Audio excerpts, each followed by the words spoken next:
오밤중 뉴스 함께하고 계십니다. 오늘 첫 번째 순서는 지난 연휴 기간 동안 많은 준비를 하고 오신 분이 있죠. 정치루킹 이인혜 기자와 함께합니다. 안녕하십니까? 네, 안녕하세요. 이인혜입니다. 반갑습니다. 추석 명절 잘 보내셨나요? 네, 아주 잘 보냈습니다. 이번 추석은 좀 연휴가 길어서 이런저런 할 일이 많았다. 하고 싶은 일을 많이 했다 이런 분들도 계시던데. 네, 일을 많이 했는데 저는 사실 어디 많이 놀러 가진 못하고요. 네. 진짜 일을 많이 했군요. 네, 일을 너무 많이 해서 지금 약간 건강이 좋진 않습니다. 그래요. 예, 목소리가 약간 좀 이상한 것 같기도 해요. 네, 저도 이게 좀 목을 감싸야 할 정도로 감기 기운이 살짝. 오히려 이게 연휴가 길어지니까 이때 몸이 좀 쉬어야 된다 신호를 보내는 건지. 이때 안 아프면 앞으로 못 아프다. 네, 아파가지고 지금 감기 말기거든요, 제가. 아하, 예. 근데 주변에 네. 그런 분들 꽤 많으세요. 고향 갔다 오시고 난 다음에 추석 지내고 난 다음에 그 다음 날부터 아프기 시작했다는 분들이 제법 계세요. 아니 근데 이번에 보니까 제가 이제 서울에서 주로 있었는데 의외로 다들 빨리 갔다가 오시더라고요. 빨리 갔다 오시죠. 옛날에는 이제 제가 그 대학 다니고 갈 때까지만 해도 고향에서 오래 머무르다 오시는 분들이 많았는데, 그러니까 추석 명절 다 연휴 다 보내고 오시는 분들이 많았는데, 요즘은 그냥 추석날 차례 지내고 곧바로 출발하시는 분들이 대다수죠. 밥만 먹고 오시나 봐요. 네. 그래서 생각보다 이제 막혀가지고 아 이거 왜 이렇게 막히나, 서울이 원래 텅텅 비어야 되는데 했는데 의외로 막혀가지고 좀 놀랐습니다. 요새는 역귀성도 많고 그렇지 않으면 사실 이제 그 고향 동네에 가는 게 옛날에는 다 추석에 고향 동네라는 게 그렇지 않다 시골일 이렇게 생각했는데 요새는 시골이 없어요. 진짜 맞아요. 그리고 대부분 보면은 그 오래된 집이기 때문에 그 출가해서 분가한 가족들이 다 들어오면은 있을 데도 없는 거야. 그러니까 결국에는 그럴 바에야 도시에 있는 자녀들 집으로 찾아간다. 특히 요새는 지금 연세 많으신 분들 같은 경우에 자녀가 많지가 않아. 보통 하나 둘 그럴 때거든요. 우리 때가 이제 둘 만나 잘 기르자 할 때였거든요. 그때였군요. 첫 세대. 네네네. 한참 둘만 낳자라고 할 때가 그때가 첫 세대였기 때문에, 그러니까 물론 그 앞에도 많지가 않아. 셋이에요. 그러니까 둘 아니면 셋인 거야. 그러면 이분들이 집에 가봤자 옛날 시골집에 그 가족들이 오기 불편하니 차라리 내가 서울 갈게, 내가 도시로 나갈게, 역귀성하시는 분들이 많으셨던 거죠. 지금 그래서 아무래도 명절날 서울 시내가 막히는 이유가 그거라고 다들 얘기를 하세요. 네, 그렇군요. 그러니까 오히려 요즘 같을 때 시골이 더 한산해. 그러니까요. 한산하더라고요. 네. 깜짝 놀랐어요. 제일 한산한 데가 중소도시. 인구 인구 한 20만에서 한 7, 80만 되는 이 중소도시가 네네. 제일 한가해요. 썰렁해. 오히려 거기가. 썰렁해. 네네. 막 그런 의미에서 어떤 이인혜 기자의 추석도 좀 썰렁했죠 하셨던 모양이군요. 썰렁했지만 나름 소소하게 제 할 일을 하면서 있었습니다. 요즘 제일 썰렁한 세대가 30대래잖아. 맞아요. 제가 30대 초반이어서 이제 30대 때 딱히 갈 데가 없는 거야. 집에 가봤자 잔소리만 듣는 거야 이제. 이제 갔다가 오면 일이나 열심히 하는 거죠, 그냥. 그래서 찍고 오는 거야 그냥 대부분. 그런다고 합니다. 찍고 와야죠. 네. 자, 근데 이번 추석 무렵에 제일 추석 밥상에 올라갔다고 그러죠. 많이 올라간 게 김건희하고 통일교 얘기더라고요. 맞아요. 김건희는 우리가 흔히 예상을 했습니다만 통일교 얘기가 이렇게 밥상머리에서 그렇게 거론 많이 되기도 힘들 것 같아요. 그러니까요. 지금 역대 최대로 거의 통일교가 이름에 오르락내리락 하고 있는 것 같은데 이제 관련돼서 이제 찾다 보니까 지금 이제 한 학자가 구속된 이후에 통일교 내부 분위기가 좀 심상치 않아서 오늘은 그 이야기를 좀 해보려고요. 네. 통일교가 사실 후계 구도가 안착이 돼 있는 게 아니었고 한학자 씨가 글쎄 그 확실하게 그 통일교 전체를 완전히 지배하는 건 아니었단 말이에요. 그러니까 아마 이제부터 본격적인 분열이 시작되지 않겠냐, 라는 이런 얘기도 나오는 모양이에요. 그렇죠. 그게 이제 구속 기소가 되니까 아마도 더 명확하게 나오지 않는가라는 네. 생각이 듭니다. 네. 일단 잡혀갔다는 게 제일 크잖아. 맞아요. 일단 잡혀가고 나서 이제 기소가 됐는데 이게 10월 10일, 그러니까 어제 된 거예요. 그러니까 추석 기간 동안에 특검에서는 계속 이제 수사나 조사들이 한참 이루어지고 있었던 상황이고 네. 이제 10월 10일 되자마자 추석 연휴 끝나자마자 바로 이렇게 구속 기소를 했거든요. 네. 그렇게 해서 지금 핵심 관련자들이라고 하면은 뭐 윤영호 전 세계본부장, 그러니까 건진한테 그 청탁 관련돼서 연락을 주고받았다. 예, 그렇게 얘기했던 윤영호 본부장부터 시작해서 그 다음에 한학자 총재 비서실장이라고 하던 정원주 비서실장도 불구속 기소됐고, 그 다음 윤영호 씨의 아내분 이모 씨도 불구속 기소가 돼 있는 상황이에요. 그 사람은 이제 회계 책임자라서. 그렇죠. 회계 책임자니까 네, 같이 수사를 받아야 되는 공범이라고 보는 게 맞겠죠. 네, 네. 일단 뭐 통일교 얘기를 참 보면서 제가 참 재밌었던 게 구속 기소하는 날이 참 재밌었어요. 10월 10일 어제잖아요. 그러니까 사실 연휴 끝날 때쯤에 진짜 기사가 없거든. 맞아요. 진짜 기사가 없는데 특히 징검다리 휴일 이럴 때 그러니까 중간에 퐁 비어 있는 그날은 출근을 해도 기사가 없어. 맞아요. 뭐 얘기하기도 애매하고 뭐 쓰기도 애매하고. 그죠. 그런데 딱 거기에 맞춰가지고 딱 터뜨려 준 거야. 그러니까요. 법조기도 어제 넣어놨을 거야. 그래서 속보 계속 올라오더라고요. 뭐 뿐만 아니에요. 박성재도 기소를 한다며. 맞아요. 야 이거 박성재 구속영장 그것도 했고 그러니까 대형 뉴스가 연달아 터진 거예요. 그래서 아마 재밌었을 거라는 생각이 드는데 지금도 혐의가 계속 나온다죠? 그렇죠. 혐의가 계속 나오고 있는 게, 그러니까 이 한학자가 지금 뭐 예전에 본인이 그 도박 원정 도박을 했다라는 부분을 이제 어쨌든 무마하기 위해서 권성도가 접촉을 했다라는 게 하나 있었던 거고, 그 권성도가 접촉하는 과정에서 뇌물을 주고 정치자금법 위반이나 뭐 여러 혐의점들이 있었습니다. 그리고 김건희와의 문제도 있었죠. 그런데 최근에 지금 계속해서 혐의가 나오는 것들이 있는데 이제 그 다음 거를 보면은 지금 카지노를 하냐라고 하면서 권성동이 원정도박 수사 무마를 했다라는 게 공소장에 이번에 적시가 됐어요. 네. 그래서 이게 알고 보니까 춘천 경찰서에서 이제 통일교 관련 수사를 어떻게 진행하고 있었냐? 그러니까 통일교 내부 관계자가 보니까 한학자를 비롯해서 거기 임원들이 미국에 가가지고 원정 도박을 했다더라. 이 부분 수사해야 되지 않냐라고 통일교 내부 관계자가 폭로를 한 거예요. 네. 그래서 춘천 경찰서에서 이제 내사를 하고 있었는데 그걸 어떻게 기가 막히게 권성동이 알고 연락을 취해서 왜 알았겠어. 춘천 경찰서에 권성동 꼬붕이 있었던 거지. 내 알아. 누군지도 알아. 내 입만 열면 누군지 딱 다 나와. 춘천 경찰서에 있는 권성동 꼬붕. 알아. 그 사람이 경찰대 출신이야. 경찰대 출신이고 지금 아마 경정됐을 거야 아마. 와. 조만간 이제 총경 달고 싶어서 하고 있는 것 같은데 나보다 몇 살 어려. 네. 그 사람이에요. 네. 그 사람뿐이겠어. 몇 사람 더 있겠지. 더 있겠죠. 예. 그래서 그래서 권성동이 이제 실제로 직접 전화를 걸어서 이게 실제적으로 총재님 뭐 카지노 하냐라는 얘기를 했다고 하고 이제 그러면서 이게 지금 춘천경찰서에서 이렇게 수사를 하고 있으니까 대비를 해라. 2013년, 14년 뭐 회계 자료가 문제가 된다더라 해서 아주 내밀한 자료까지 다 얘기를 한 거예요. 그렇게 해가지고 이번에 공소장에 적시가 된 거예요. 그러니까 권성동이 이거 무마를 시켜줬다라는 거는 이제 빼박이 된 상황인 거죠. 여기서 춘천 지역구의 허영 국회의원은 반성해야 되는 거야. 이 사람이 재선이거든. 그러면 춘천 경찰서에 그렇게 왔다 갔다 하는 뭐 정치권을 바라보는 경찰관이 있다. 그럼 허영한테 와야지. 그랬으면 사실 우리가 진보 진영에서 이걸 먼저 캐치했다면 훨씬 좋았을 거야. 그렇죠. 근데 이거를 권성동한테 갖다 바쳤다? 아니 강릉이잖아 지역구가. 근데 춘천 경찰서 경찰이 강릉 지역구의 권성동한테 갖다 바쳤다? 물론 강원도당 위원장이긴 해. 예. 그렇죠.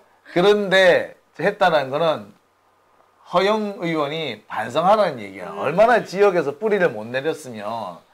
야야. 아니 그래도 춘천고등학교 출신이거든요. 허영? 그리고 그 양반 형님부터 춘천에서 꽤 오랫동안 그 정치권 활동을 해왔어요. 그런데 못했다는 거는 능력 부족이야. 능력 부족. 재선이면서 이런 것도 못해? 능력 부족이야. 능력 부족. 허영 의원은 능력이 부족한 거 이거. 이게 참 비리 경찰들이 많다라는 얘기들은 있었는데 참 그런 비리 경찰들을 잡는 것도 하나의 그렇지. 어떻게 보면 일이 될 텐데요. 좀 아쉬운 지점이긴 하네요. 정보력이 없다라는 거 아니에요. 권성동한테 갖다 바칠 때 뭐 했냐고. 참 이 점에서 아쉽습니다. 뭐 없구나 뭐. 네. 자.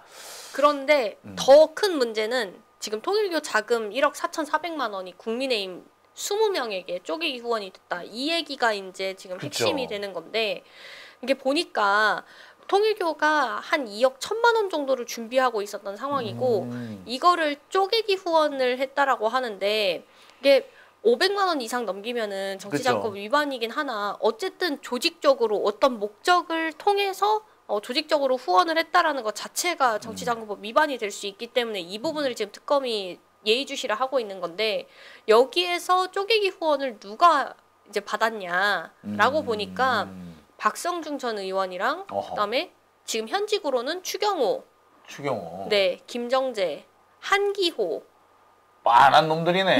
이런 사람들이 받은 자, 거예요. 한기호는 강원도 인제 화천 양구 네. 여기고요. 김정재는 포항입니다. 그 유명한 포항. 네.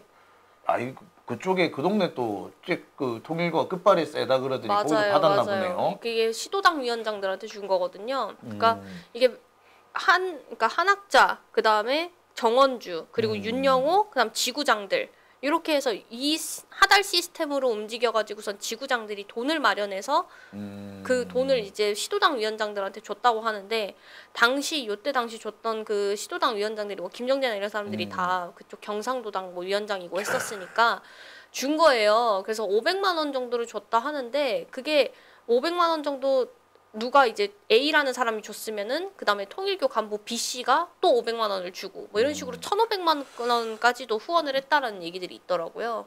이게 보통 이렇게 이제 쪼개기 후원하는 경우는 루트에 따라서 또 각자 돈이 따로 가기 때문에 후원한 게 이것뿐이겠느냐 라는 그런 의심을 가질 수밖에 없어요. 그렇죠.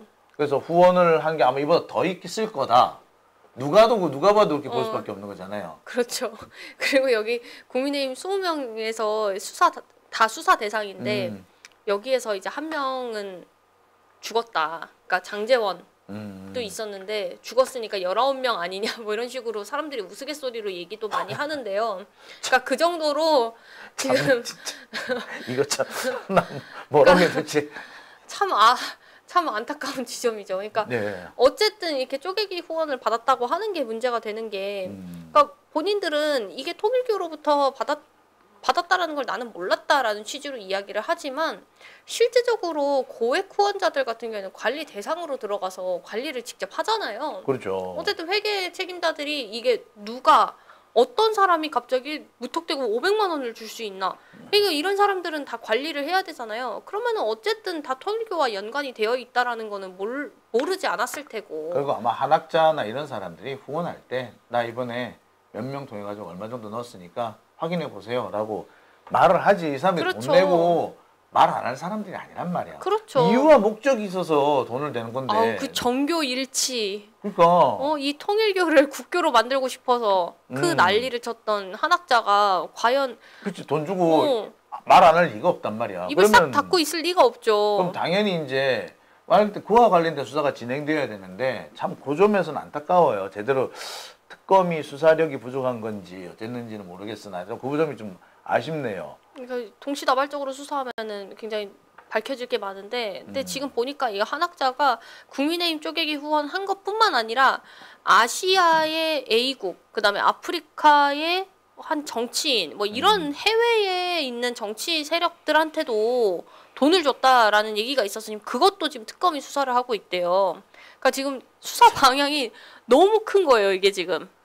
이 통일교 얘네들 장난 아니네요. 아우, 뭐 전 세계를 상대로 로비를 했군요. 그렇죠. 엄청난 자금을 대단하네. 토대로. 돈이 많기는 많나 보네. 그러니까요. 그냥 예. 많은 정도가 아니라 정말 무지하게 많은 것 같습니다. 네. 네. 그래서 그런가요? 지금 뭐 구치소 앞이 난리가 아니래. 난리가 아니죠. 지금 안 그래도 이번에 그 여기 통일교 홈페이지 직접 들어가면은 그 협회장이 직접 만나고 온 뭐 이제 한학자 얘기를 한 거를 뭐 간증문처럼 이제 쓴 거예요. 그래서 그걸 보면은 지금 이제 매일마다 뭐 2시부터 5시, 8시부터 10시 뭐 이런 식으로 시간을 정해놓고서는 기도를 드린대요. 그 서울구치소 앞에서. 홀리마더 하늘 위해서. 그리고 보니까 유튜브로 홀리마더 하늘 위한 평화의 기도해서 1일차, 2일차, 3일차 해서 어제 보니까 40일차까지 올라왔더라고요. 그러니까 그렇게 유튜브로도 계속 올리면서 내용을 보면은 뭐 참어머님을 지키지 못해서 미안하다, 죄송하다. 뭐 그래서 문선명에게 기도를 드리는 게 있어요. 우리 참어머님을 좀 지켜주셔라. 뭐 이런 식으로. 문선명한테 기도를 드리는 것도 있고, 이제 하나님을 거기는 하늘 부모님 이렇게 표현을 하는데, 뭐 하늘 부모님한테도 우리 참어머님 지켜달라. 뭐 저희가 뭐 속죄하는 마음으로 기도드린다. 뭐 이런 식으로 이제 평화의 기도를 드리고 있나 봐요.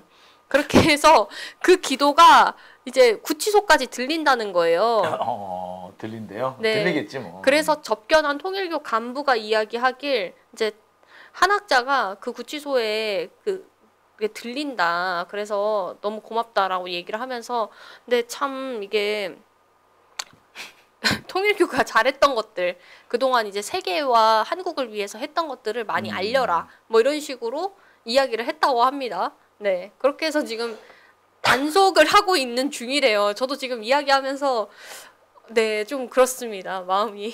참 이거 뭐 우습다고 해야 되나? 이거 진짜 참 이렇게 헛웃음이 자꾸 나오는데. 네.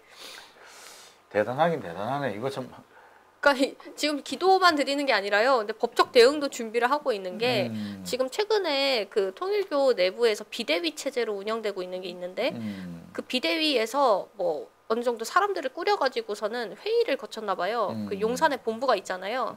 거기서 이제 회의를 거쳤는데 이게 보니까 한학자하고 정원주, 그러니까 비서실장인 정원주하고 같은 변호인단을 꾸렸었나 봐요. 근데 같은 변호인단을 꾸렸는데 이 변호인단들이 한학자가 아니라 자꾸 정원주를 변호하는 것 같다. 그래서 정원주 변호하는 거 이제 중단을 시키고 참어머님을 구해야 되는 거 아니냐. 그래서 로펌 비용부터 시작해서 변호인단 새로 꾸리고 뭐 이런 얘기들을 했다고 해요. 근데 이게 이제 기사로 보도가 되고 나서 통일교가 홈페이지에다가 이제 사람들 단속을 시키더라고요. 신도들한테 이제 혹시라도 탄원서 같은 거 서명하는 거 있으면 서명하지 마라. 그리고 우리는 지금 그냥 개인적으로 뭐 성도들이 몇몇 성도들이 그냥 이렇게 로펌 대주면은 뭐 구치소 편히 봐준다더라 뭐 이런 식으로 얘기한 거지 우리가 이게 직접적으로 하고 있는 거 아니다 이런 식으로 선긋기를 하더라고요. 꼬리 자르기를 하는 거네요. 그렇죠. 지금 네 분위기가 그러면 정원주 정원주 네. 네. 정원주한테 뭔가 좀 뒤집어 씌우려는 느낌도 살짝 들어요. 아니 사실 정원주가 그 한학자의 사실은 그 지시를 받아서 움직이는 사람이잖아요. 그렇죠. 따라서 정원주를 지켜줘야지 한학자까지 지킬 수가 있는 게 이게 정상적인 사고방식인데 정원주를 지키면 안 돼. 이거는 정원주한테 떠넘기겠다 이런 의도가 아닌가 싶거든요. 그러니까요. 근데 이게 보니까 이 정원주라는 사람을 우리가 좀 집중해서 봐야 되는 게 이 정원주가 통일교에서 내가 누구 편이냐에 따라서 누구 계파냐에 따라서 이 정원주에 대한 해석이 좀 다른 것 같은데요. 정원주가 어떤 사람들은 뭐라고 이야기를 하냐면은 이제 한학자가 고령이다 보니까 사리분별 판단이 잘 안 되니까 그 점을 이용해서 자기 이익을 챙기고자 한학자를 이용한 실세다. 한학자의 문고리 권력이다라고 보는 사람이 하나가 있고요. 있겠고요. 네. 그다음 또 하나는 아니다. 정원주는 그냥 말 그대로 한학자가 시켜서 한 것뿐이다. 근데 지금 이제 꼬리 자르기를 하려는 거다. 한학자가. 그리고 이제 아무래도 한학자 같은 경우에는 지금 계속해서 그 세력을 유지를 해야 되니까 그렇죠. 어쨌든 정원주를 내보내고 자기 손자들이나 이런 사람들을 어쨌든 후계 구도로 앉히기 위해서는 정원주를 자르는 게 필수적이다 보니까 이미 정원주를 자르려고 하는 상황들을 많이 만들어 놨었다. 라는 얘기들이 있더라고요. 그렇게 볼 수도 있겠네요. 그래서 지금 굉장히 그 의견이 좀 분분한데 이게 지금 진짜인지 꼬리 자르기인지는 모르겠으나 어쨌든 한학자는 확실하게 책임이 있는 건 맞는 것 같고 그런데 제가 봤을 때는 정원주가 실제적인 역할을 했던 것도 맞는 것 같아요. 그래요? 그러니까 오히려 파면 팔수록 나오는 게 윤영호라는 사람은 그냥 전달책에 불과했다. 외려 윤영호가 뭐 한학자나 정원주의 약점들을 너무 많이 알고 있으니까 한학자나 정원주나 이 사람을 자를 수는 없어가지고 같이 갖고 온 뭐 계륵과 같은 존재였다라고 볼 수도 있는 거죠. 그래서 이번 판에 그 윤영호를 적절하게 쓰고 버리려고 했는데 그게 뜻대로 되지 않았다. 되지 않은 거고. 아, 이렇게 보는 게 맞겠군요. 그리고 정원주도 어쨌든 그 천무원이라고 하는 그 수련원을 운영하면서 네. 나름대로 이제 거기서 돈이나 이런 걸 다 관리를 하니까 실제적으로 통일교 돈줄을 쥐고 있는 거나 다름이 없었단 말이에요. 그런데 이제 어떻게 보면 참 어머님을 모신다고 하니까 통일교 신도들도 얼마나 떠받들었겠어요. 근데 이번에 보니까 이제 문제가 되니 이 정원주를 빨리 잘라야 된다. 이 사람 빨리 재판시켜야 된다. 이런 게 있는 거죠. 야, 참 대단하네. 그러니까 이거는 어떻게 보면은 정원주 네가 뒤집어 쓰고 모든 걸 뒤집어 쓰고 윤영호랑 같이 죽어라. 네. 이 말로도 보여요. 그렇죠. 그러면은 그 한학자를 살릴 수 있다. 뭐 이런 생각을 하는 것 같아. 이게 사실 그러면은 그 통일교 내부에 그 후계 구도와도 연결이 좀 많이 되겠네. 이게 정원주가 사느냐 죽느냐 또는 한학자가 사느냐 죽느냐에 따라 가지고 후계자 구도 지금 승계를 받으려고 하는 사람들이 계속 승계를 받을 수 있을 것이냐 그쵸. 아니면 다른 데로 넘어갈 것이냐.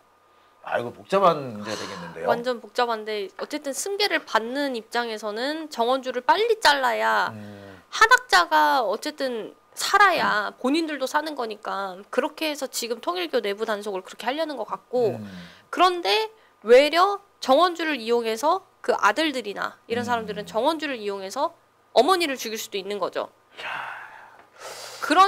이런 정치적인 움직임들이 조금씩 있다고 하는데 중요한 건 이런 통일교의 내밀한 정보들을 기자들이 알고 있고 사람들이 알게 됐다라는 것 자체가 문제가 된다는 거죠. 왜냐하면 보통 이단이나 사이비에서는 그 내부에서 일어나는 일들은 외부로 안 나가죠. 무조건 함구하고 유출 절대 안 되잖아요. 그렇죠. 그런데 뭐가 유출되기 시작했다라는 것 자체가 이미 통일교가 분열이 되고 있다라는 방증이기도 하죠. 아, 분열이 되고 있으니까 그렇죠. 어떻게 보면 상당히 중요한 내부의 기밀 상황인데 네. 내부 기밀 상황이 새고 있다. 그렇죠. 이렇게 봐야 되는군요. 그렇게 볼 수도 있는 거죠. 야, 볼만하겠네요. 앞으로도 네. 상당히 볼만할 것 같은데. 네. 그나저나 서울구치소 앞은 상당히 지금 재밌을 것 같습니다. 네. 보면은 한쪽에서는 윤석열 때문에 와가지고 시위하는 사람들 많잖아요. 많죠. 그 사람도 한쪽에서 떠들고 있고 한쪽에서는 참 어머님 어쩌고 하면서 떠들고 있고. 윤어게인과 홀리마더한과 뭐 난리가 나는 거죠. 난리도 지금. 아니겠네요. 네. 예. 윤석열도 듣고 있나? 홀리마더가 센가 지금 윤어게인이 센가 이러고 있나? 듣고 있겠죠. 네, 참 근데 이럴 때 영어가 참 싫어요. 홀리마더도 싫고 윤어게인도 싫어요. 맞아요. 짜증나 죽겠어. 아니 이런 사람들은 그렇게 영어를 잘하는 것 같지도 않대. 영어를 이렇게 많이 쓰는지 몰라. 윤석열은 진짜 영어도 진짜 못하더만. 그러니까요. 근데 지금 사실 이 정원주만이 문제가 되는 게 아니라 통일교 내부 분열이 시작된 거와 더불어서 지금 외부에서도 계속 문제가 되고 있거든요. 특별히 이번에 일본에서 이게 난리가 났어요. 일본에서도 난리가 났어요? 이번에 통일교가 어쨌든 그 아베 피습된 이후에 암살이 된 이후에 일본 내에서 그 통일교 문제가 계속 화두로 떠올랐고 이걸 해결 못하고 지금 3년 넘게 그냥 질질 끌어왔단 말이에요. 네. 그런데 이제 자민당 같은 경우에 지금 가장 문제가 되는 건데 통일교와 연루 의혹이 있기 때문에 근데 여기서 기시다 내각 같은 경우에도 9명 정도가 탈락되고 뭐 이런 게 다 통일교 문제와 연결이 돼 있어서 이제 탈락이 된 건데 이번에 이제 거의 유력 총리 후보로 떠오른 그 나카이치 같은 경우에도 총리가 될 뻔했나? 하여튼 네. 아직 못 되고 있는. 네, 아직 못 되고 있는. 그러니까 유력 총리 후보로는 떠올랐으나 이제 아직 못 되고 있는 그 다카이치라는 사람도 통일교 의혹에 대해서 어떻게 할 거냐라고 했더니 이제 모른다. 그러니까 본인도 실제로 통일교 행사에 참여하고 참석하고 이런 것들이 다 나와 있는데 그런 걸 지금 부정하고 있는 상황이다 보니까 야당에서도 계속 통일교 문제를 어떻게 해결할 거냐 공격도 많이 하고 있고요. 실제로 그 암살범 같은 경우에도 문제가 됐던 게 엄마가 거의 집을 파산하다시피 해놓고서는 그 통일교에다가 헌금을 바쳐서 문제가 됐다고 했잖아요. 그러니까 지금 피해자 구제가 지금 일본 내에서는 가장 큰 이슈 중에 하나예요. 그 통일교 헌금을 내면서 이제 파산이 된, 파탄난 그런 파산이 된 가정 그런 피해자들 같은 경우에 어떻게 구제를 할 거냐. 그래서 피해자 구제 모임이 굉장히 크게 활성화가 되고 있는데 이 모임 안에서도 이제 한학자 구속이 되고 나서 알고 보니까 한학자가 자기들 돈으로 일본 통일교 돈으로 원정 도박을 했다라는 것들이 밝혀지니까 너무 열이 받는 거예요. 그러니까 빨리 이 부분을 어떻게 수습을 해올 거냐. 그리고 통일교 헌금이 계속 한국으로 유출되고 있는 부분에 대해서도 어떻게 볼 거냐. 이런 얘기들이 지금 일본 내에서 굉장히 화두로 떠오르고 있는 상황이라고 합니다. 글쎄, 저는 참 희한한 게 몇 년 전부터 좀 희한했던 게 일본에서 통일교에 열광하는 이유를 모르겠더라고. 그러니까 저건 한국에서 출발한 종교잖아요. 한국 되게 싫어하잖아, 쟤네들. 그렇죠. 근데 보니까 젊은 층보다도 오히려 노년층들이 또 많더라고요. 뭐 솔직히 어느 층을 중심으로 해서 퍼진다고 말하기도 어려울 정도로. 그러니까 이 사람들 도대체 무슨 생각인가. 그리고 일본은 사실 대체적으로 보면 신도 영향이 상당히 세단 말이에요. 맞아요. 근데 신도의 영향력을 꺾을 정도면 도대체 뭐 가지고 저러나 싶을 정도였거든요. 근데 드디어 지금 여기도 흔들리긴 하는군요. 그렇죠. 지금 이게 일본에서 그 통일교가 어쨌든 영향력을 펼친 것 중에 하나가 일본이 그런 보수적인 환경이나 이런 것들이 있었는데 그 보수적인 환경과 통일교에서 가정을 중시하고 뭐 이런 게 잘 맞았다라는 그렇게 분석하는 분들도 있는 것 같고 어쨌든 이게 아베 집안과 연결이 되면서 통일교가 자연스럽게 영향력을 펼칠 수밖에 없는 상황이었다라고 보시는 분들도 있는데 이제 중요한 건 통일교인들이 너무 많다 보니까 이게 일본 정부에서도 어떻게 못했었단 말이에요. 예를 들어서 문선명이 그 일본 유학으로 왔다고 하는 그 시모노세키현 같은 경우에도 거기를 성지로 만들려고 했었어요. 일본 통일교 세력들이. 그래서 교인들이 막 거기를 성지로 만들어 놓고 거기다가 뭐 여러 가지 시설을 많이 배치를 해놨는데 그거 시모노세키현에서 어떻게 할 수가 없으니까 그냥 냅뒀던 거죠. 근데 최근에 그 시설물들 당신들 사용 못한다 이런 식으로 허가 금지를 내려버렸어요. 그러니까 그 정도로 지금 일본 정부에서도 이 통일교 문제를 좀 심각하게 보고 있는 상황인데 특별히 한학자가 구속된 이후에는 이거 더더욱 빨리 해야 되는 거 아니냐 수사를. 그래서 인제서야 그 아베 암살범 같은 경우에도 수사가 인제 들어갔다고 하는데 수사한다. 이제 한다고요? 3년 넘어서 지금 인제 그 수사를 나라도 참 웃기는 나라다. 네, 한다고 하는데 참네. 아무튼 뭐 어쨌든 그렇게 해서 이제 통일교 문제를 계속 화두에 올려놓고 있는 상황인데요. 일본은 그러다 보니까 이게 수습이 안 되는 거예요. 지금 통일교 쪽에서도 어쨌든 지금 한국 안에서 이게 내부 분열이 일어나면서 누군가 하나는 장악을 딱 해야 되는 상황인데 그게 안 되다 보니까 일본도 문제고 미국도 문제고 지금 제3국에 있는 곳도 문제고 통일교의 이제 한국 지부, 일본 지부, 미국 지부. 그렇게 각각 있는 따로 건데 노는 그런 상황이 되겠네요. 이렇게 되면 애매해지게 된 거죠. 그러다 공중 분해되면 더 좋고, 네 그런 분위기가 지금 만들어지고 있겠네요. 그러면서 자기들끼리 이제 쌈박질을 하는 건데, 그렇죠. 대체로 보면 이런 쌈박질은요 분할 점령으로 끝나요. 그러니까요. 그래서 보통 지금 미국 같은 경우에는 확실히 아들들이 장악한 게 맞고, 일본은 애매한 상황이고, 지금 한국에서는 그 아들들이 한국 쪽도 어떻게 좀 해보려고 여러 가지 시도들을 많이 하고 있는 것 같아요. 최근에 보니까 그 보통 이제 돈을 많이 주고 그 대형 언론사들, 큰 언론사들한테 뭐 여러 광고들을 많이 주곤 하는데요. 광고도 주고 보니까 인터뷰도 많이 했더라고요. 아들들이. 참 그런 거 인터뷰 해준 언론사가 나쁜 언론사야. 그거 아니 아무리 그렇지만 통일교 그렇더라고요. 통일교 언론 그걸 받아주냐고. 아니 뭐 돈 주면 김정은 인터뷰도 쓸 건가? 이건 참 그렇긴 한데 어쨌든 그 정도로 지금 영향력을 행사하려고 준비를 많이 하고 있는 것 같아요. 여전히 네, 하고 있는 것 같습니다. 그래서 제가 봤을 때는 특검이 빨리 수사해서 어쨌든 결론을 지어줘야 하는 상황이지 않을까 싶습니다. 네.